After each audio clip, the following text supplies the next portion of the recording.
अस्सलामुअलैकुम सामीन 20 सफ़रुल मुज़फ़्फ़र की तारीख़ शुरू हो चुकी है। 3 जुलाई है।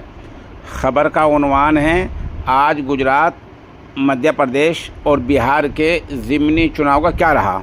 दरअसल इन 3 सीटों की आज गिनती हुई है और गिनती में इत्तिफाक़ की बात है कि बीजेपी, कांग्रेस और जन स्वराज को एक सीट मिली है। ख़बर सुनिए तफसील से। कांग्रेस पार्टी ने मध्य प्रदेश की दतिया असम्बली सीट जीत ली है। कांग्रेस उम्मीदवार घनश्याम सिंह ने बीजेपी के आशुतोष तिवारी को 6016 वोटों से शिकस्त दी। इस जीत के साथ ही कांग्रेस ने दतिया सीट पर अपना कब्जा बरकरार रखा है। उधर बिहार के बांकीपुर में गिनती के कुल 31 राउंड हुए हैं, जिसके बाद जन स्वराज के उम्मीदवार प्रशांत किशोर को 63,946 वोट मिले हैं। बीजेपी उम्मीदवार नीरज कुमार सिन्हा को 44,700 वोट मिले हैं। वोटों की गिनती में दोनों के दरमियान अब तक का फ़र्क 19,246 वोटों का है।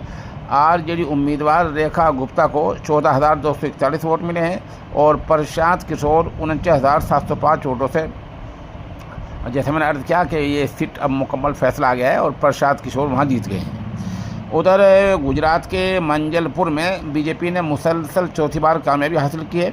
सितेंद्र भाई पटेल ने कांग्रेस के भीख भाई रबाई को 30,000 वोटों से शिकस्त देकर सीट बरकरार रखी है। इस तरह बिहार में जन स्वराज ने, मध्य प्रदेश में कांग्रेस ने और गुजरात में बीजेपी ने अपना कब्जा बरकरार रखा है।